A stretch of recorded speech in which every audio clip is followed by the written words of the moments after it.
నూతన దినం గురించి ఈ దినం కొరకు ఆయన ఇచ్చిన జీవవాక్కును మనం చదువుకుందాం. అపొస్తలుడైన పౌలు తెస్సలోనికీయులకు వ్రాసిన 2వ పత్రిక 3వ అధ్యాయము 3వ వచనము. ప్రభువు నమ్మదగినవాడు, ఆయన మిమ్మల్ని స్థిరపరిచి దుష్టుని నుండి కాపాడును. ప్రియ సహోదర సహోదరి, ఈ లోకంలో ఎవరు నమ్మదగిన వారు కాదు, కానీ యేసయ్య నమ్మదగిన వాడు. ఈ లోకంలో నమ్మదగిన దేవుడైన యేసయ్య నమ్ముకొని చాలా మంది దీవించబడ్డారు, చాలా మంది వర్ధిల్లినారు.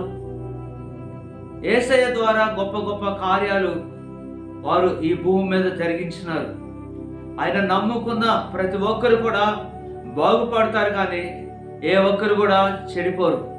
ఈ ఉదయకాల సమయంలో నమ్మదగిన దేవుని యందు విశ్వాసం ఉంచి మనము కూడా గొప్ప కార్యాలను మన జీవితములలో మనం పొందుకుందాం.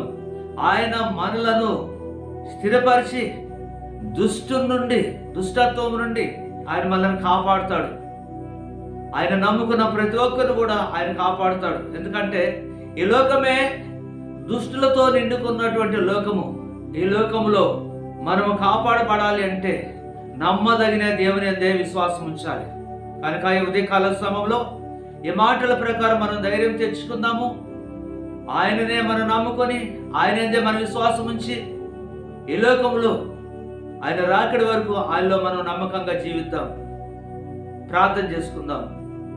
మహాపరిశుద్ధుడా, దయగల దేవా యేసయ్య, మీ పరిశుద్ధ పాదాలు స్తుతులు స్తోత్రాలు తండ్రి. ఈ ఉదయకాల సమయంలో కూడా నాయన మమ్మల్ని ప్రేమించి మరి యొక్క జీవవాక్కును మీరు మాకు అనుగ్రహించినందుకు కృతజ్ఞతలు నాయన. నువ్వు నమ్మదగిన దేవుడు అని, మమ్మల్ని స్థిరపరిచి దుష్టుని నుండి కాపాడే దేవుడు అని ఈ దినాన మీరు మాకు తెలియచేసినందుకు కృతజ్ఞతలు ప్రభువా.